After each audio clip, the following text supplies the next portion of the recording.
Fight junkie में आप सभी का स्वागत है। लियोन एडवर्ड्स का कहना है कि वो इस बात से दुखी है कि होर्हे मासविदाल रिटायर हो गया है, और लियोन एडवर्ड्स इसलिए दुखी नहीं है क्योंकि उसको चिंता है होर्हे मासविदाल की, बल्कि वो इसलिए दुखी है क्योंकि उसे मासविदाल से फाइट करने का मौका नहीं मिला। लियोन एडवर्ड्स का कहना है कि बैन एस्क्रिन की फाइट के बाद मासविदाल और लियोन एडवर्ड्स की फाइट होनी चाहिए थी, पर वो नहीं हो सकी। लियोन एडवर्ड्स चैंपियन बनने के बाद भी उससे फाइट करना चाहता था, पर वो फाइट भी हो नहीं सकी। लियोन एडवर्ड्स एंड में ये भी कहता है कि मैं जो कह रहा हूँ उसका मतलब सिंपल सा ये है कि मैं हमेशा मासविदाल से बेहतर था, मैं दुनिया को ये दिखाना चाहता था।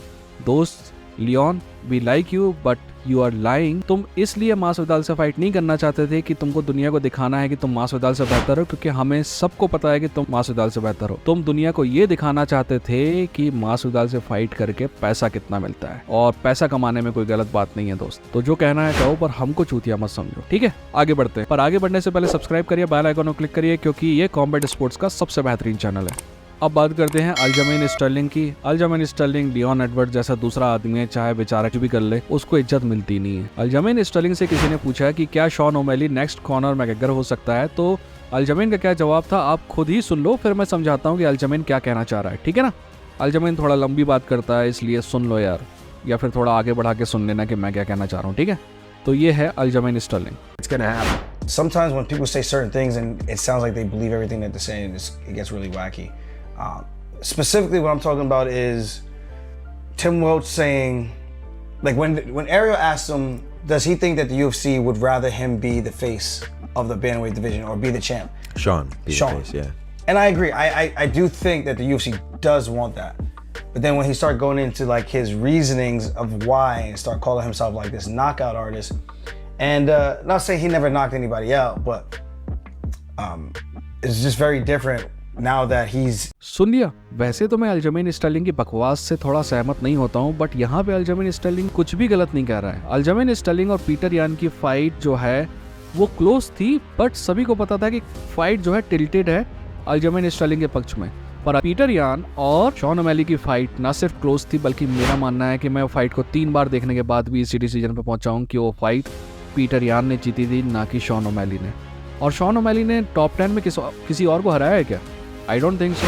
पर डेना वाइट और उसका पालतू कुत्ता जो मीडिया है ना MMA का अमेरिका में, वो आपको कान में बार बार बोल रहा है कि शॉन ओमेली जो है ना नेक्स्ट बिग थिंग है। क्या शॉन ओमेली टैलेंटेड है? बिल्कुल है, बहुत टैलेंटेड है, पर क्या उसने अभी तक अपने आप को साबित किया है? I don't think so. क्या शॉन ओमेली चैंपियनशिप जीत सकता है? बिल्कुल जीत सकता है, पर दूसरों को जितना लंबा रास्ता तय करना पड़ता है वो शॉन ओमेली को तय नहीं करना पड़ा। पता है क्यों? क्योंकि वो डेना वाइट की डार्लिंग है, ठीक है? डेना वाइट जिसको चाहेगा आगे बढ़ाएगा, नहीं तो लियोन एडवर्ड जैसे लोग टाइटल शॉट के चक्कर में 3-3, 4-4 साल वेट करते हैं। और जब कॉनर मैकग्रेगर की बात चली रही है, तो यहाँ पे कॉनर मैकग्रेगर को देख लो भाई साहब। मोनाको में भाई साहब देखने गए हैं एवन रिश, और वहाँ पे ऐसे बिहेव कर रहे हैं जैसे इनके आसपास कोई पब्लिक है ही नहीं। दोस्त, हमको हमेशा इस बात की गलतफहमी होती है कि इंसान नंगा पैदा होता है। मेरा मानना है कि इंसान असली नंगापन तभी दिखाता है जब उसके पास पैसा आता है। इजराइल अदेसानी का कहना है कि रॉबर्ट विटेकर डुप्लेसिस को आसानी से हरा देगा। अरे मेरे भाई, अगर तुमको भी लगता है, मेरे को भी लगता है, सारी दुनिया को लगता है कि डुप्लेसिस को रॉबर्ट विटेकर आसानी से हरा देता है या फिर हरा देगा, तो फिर रॉबर्ट विटेकर से तू फाइट क्यों नहीं कर रहा? क्यों डुप्लेसिस कर रहा है? जो फाइटर के बारे में तेरे को खुद पता है कि रॉबर्ट विटेकर के लेवल का फाइटर नहीं है, आखिर क्यों है कि तू उससे फाइट करना चाह रहा था? अगर हम में से कोई कह देगा ना कि you wanted a easy fight, तो बुरा लग जाएगा तुमको और तुम्हारे बाप डेना वाइट को, है कि नहीं? गजब है ना? तुम जो भी कहो हम मान ले। तुम कहो कि डुप्लेसिस नेक्स्ट है तो हम मान ले। तुम कहो कि आदमी से 3 बार हारने के बाद 1 बार ही हरा दिया तुमने तो मामला बराबर हो गया, तो हम मान लें। दोस्त, दुनिया में दूसरे लोग मानते होंगे, हम चूतिए नहीं है।